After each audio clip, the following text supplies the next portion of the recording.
আজকের ভিডিওতে আলোচনা করব আগাম জাতের তরমুজ চাষ সম্পর্কে। কোন জাতের বীজ আপনারা চাষ করবেন, কোন সময় চাষ করবেন এবং বিস্তারিত আরও তথ্য দেব। সেই সাথে এই জাতের যে তরমুজটা দেখাবো সেটা গত বছর এই সময় চাষ করার পর ফলন কেমন হয়েছিল সেটাও আপনাদেরকে রিভিউ দেব। অর্থাৎ জমির ভিডিও আপনাদের সামনে তুলে ধরার চেষ্টা করব। তাই রিকোয়েস্ট সমস্ত ভিডিওটি শেষ পর্যন্ত দেখুন এবং আপনারা ভিডিওটিকে একটি করে লাইক করবেন।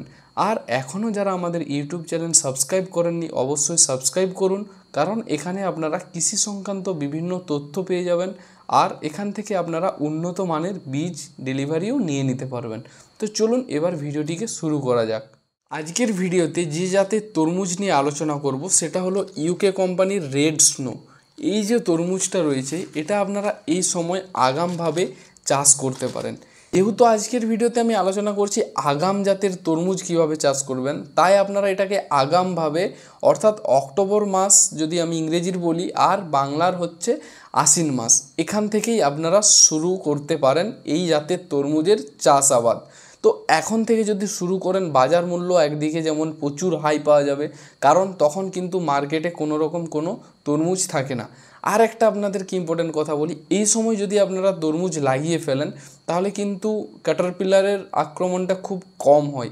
পরবর্তীতে যদি আপনারা তরমুজ চাষ করেন তখন কিন্তু ক্যাটারপিলারের ওষুধটা বেশি দিতে হয়। তো এই জন্যই আগাম জাতের চাষ করলে এই একটা সুবিধা রয়েছে এবং এখন চাষ করলেও গাছের মানে বৃদ্ধিটাও খুব বেশি হয়, কারণ এখন গরম রয়েছে, গরম থাকার কারণে গাছটা অতি দ্রুত বৃদ্ধি পাবে তুলনামূলক শীতে।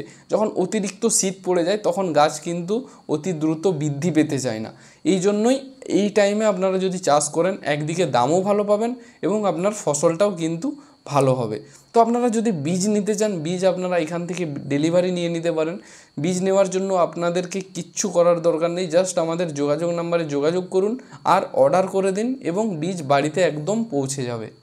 তো এবার আমরা দেখব যে গত বছরের কিছু জমির ভিডিও, অর্থাৎ জমিতে যে চাষ করা হয়েছিল এই জাতের অর্থাৎ ইউকের যে রেড স্নো তরমুজটা রয়েছে এটা আপনারা গত বছর যে সমস্ত কৃষকেরা চাষ করেছিল তাদের কিছু কিছু ভিডিও কালেক্ট করা আছে। তো খুব ভালো ভিডিও নেই, তার মধ্যেও আমি চেষ্টা করছি আপনাদের সামনে তুলে ধরার। এবং কিছুজন এটা মালচিংয়ে করেছিল তাদেরও ফলন দারুণ হয়েছিল, যারা এমনি মাটিতে করেছিল তাদেরও কিন্তু ফলন বেশ ভালোই হয়েছিল। তো আপনারা দেখুন জমির ভিডিওটা, ডাইরেক্ট কৃষকের ফলন, আকার, সাইজ, এটা থেকে আপনাদের আশা করছি ধারণা আপনারা পাচ্ছেন এই ভিডিওটা দেখে। সেই সাথে এটার রঙও কিন্তু বেশ গাঢ় লাল বর্ণের হয় ভিতরটা, আপনারা যেমনটা ছবিতে দেখছেন। তো আরও বেশ কিছু ধরনের আমার কাছে ছবি আছে যেগুলো আপনাদের সামনে তুলে ধরছি পরপর, ভিডিও তো দেখছেনই। তো এই রকমের সাইজ আর কালার হয় এবং এটার মার্কেটের চাহিদা কিন্তু সব থেকে বেশি থাকে।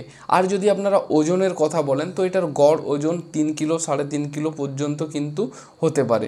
তো এই যে এই লম্বাটে ধরনের এই তরমুজটা এটা বাজারে বেশ ভালো কিন্তু টানে, আর প্রথম দিকে যখন বের হয় এটার কিন্তু চাহিদা খুব বেশি থাকে।